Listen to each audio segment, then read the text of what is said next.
പ്രിയമുള്ളവരെ, പ്രാർത്ഥിക്കുന്ന മനുഷ്യന് ദൈവം 3 സമ്മാനങ്ങൾ നൽകാറുണ്ട്. പ്രാർത്ഥിക്കുന്ന എല്ലാ മനുഷ്യർക്കും 3 സമ്മാനങ്ങൾ. അതിൽ ഒന്നാമത്തേതാണ് മുഖപ്രകാശം. നമുക്കറിയാം, പ്രാർത്ഥിക്കുന്ന വൈദികരുടെ മുഖത്തിൽ വെട്ടമുണ്ട്.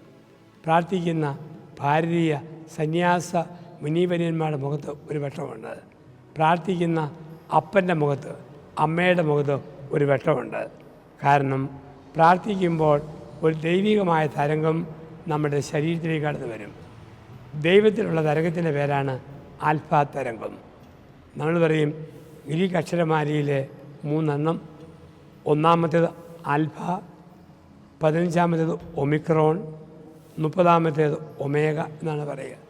ദൈവം ആൽഫയും ഒമേഗയുമാണ്, ആദിയും അന്ത്യവുമാണ്.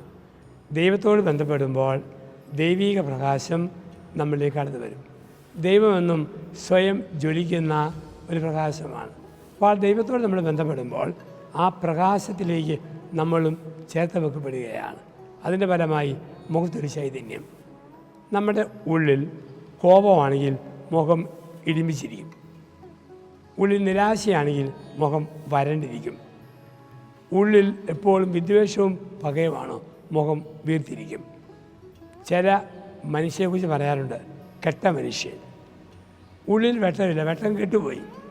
ആ മുഖം കാണുമ്പോൾ അറിയാം കെട്ട മനുഷ്യനാണ്. മുഖത്തിൽ അരൂപിയില്ല, ചൈതന്യമില്ല. പ്രാർത്ഥിക്കുന്ന മുഖത്ത് ചൈതന്യമുണ്ട്, അരൂപിയുണ്ട്.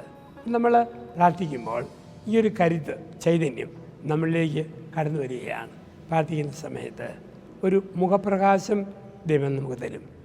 ആ മുഖപ്രകാശത്തിൽ പിടിച്ചു നിൽക്കുമ്പോൾ കുഞ്ഞുങ്ങൾ അപ്പനിൽ അമ്മയിൽ ദൈവത്തിൻ്റെ മുഖം കാണും. വിശ്വാസികൾ അവരുടെ ഗുരുഭൂതന്മാരിൽ പ്രകാശം ദൈവത്തിൻ്റെ മുഖം കാണും. പ്രതിസന്ധികളിൽ ഈ പ്രകാശമുള്ളവർ നമ്മുടെ നായകരായി, നേതാക്കളായി മാറും. കാരണം ദൈവത്തിൻ്റെ പ്രകാശം ഉള്ളിൽ വഹിക്കുന്നു. നെഞ്ചിലെ കത്തുന്ന നെരുപ്പോട് പോലെ ദൈവത്തെ സൂക്ഷിക്കുമ്പോൾ അതിൻ്റെ പ്രഭയും പ്രകാശകിരണങ്ങളും മുഖത്ത് വരും. ലോകത്തിന് മറയ്ക്കാൻ പറ്റുന്നതല്ല. അപ്പോൾ നമ്മൾ പ്രാർത്ഥിക്കുമ്പോൾ പ്രകാശിക്കുന്ന മനുഷ്യരാകുന്നു. അതാണ് മുഖപ്രകാശം. അപ്പൻ മക്കൾക്കും ഭാര്യയ്ക്കും വേണ്ടി പ്രകാശിക്കണം. അമ്മ ഭർത്താവിനും കുഞ്ഞുങ്ങൾക്കും വേണ്ടി പ്രകാശിക്കണം. ഒരു വൈദികൻ, ഒരു പുരോഹിതൻ, ഒരു സന്യാസി ആയിരിക്കുന്ന സമൂഹത്തിന് വേണ്ടി ജീവിതം കൊണ്ട് പ്രകാശിക്കണം. ഒരു രാഷ്ട്രീയക്കാരൻ അവൻ്റെ തലത്തിൽ നന്മ ചെയ്ത് പ്രകാശിക്കുന്ന സൂര്യനെ പോലെ നിൽക്കണം. അങ്ങനെ പ്രകാശിക്കുമ്പോൾ അത് ദൈവിക പ്രകാശമാണ്. അത് മറ്റുള്ളവരിലേക്ക് കടക്കും. അത് വായിച്ച് കിട്ടുകയില്ല, ആലോചിച്ച് കിട്ടുകയില്ല, സ്വയം കണ്ടുപിടിക്കാനും പറ്റുകയില്ല. ദൈവം തന്നാലേ ഉള്ളൂ.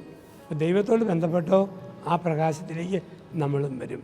നീ പ്രകാശിക്കുക, എഴുന്നേറ്റ് പ്രകാശിക്കുക എന്നാണ് ദൈവം മനുഷ്യനോട് ആവശ്യപ്പെടുക. നമുക്ക് പ്രാർത്ഥിക്കാം.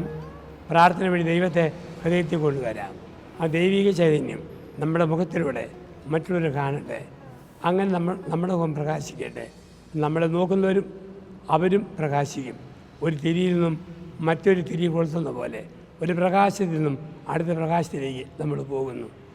വലിയ നക്ഷത്രങ്ങളും മറ്റുമൊക്കെ വലിയ പ്രപഞ്ചശക്തിയിൽ നിന്നും പ്രകാശം സ്വീകരിച്ചിട്ട് മറ്റുള്ളവരിലേക്ക് പകരുക. ഇതുപോലെ ദൈവത്തിൽ നിന്ന് പ്രകാശം സ്വീകരിച്ച് കുടുംബത്തിൽ കൊടുക്കാം, സമൂഹത്തിൽ കൊടുക്കാം. അതിന് കഴിയട്ടെ. ദൈവം നമ്മെല്ലാം അനുഗ്രഹിക്കട്ടെ.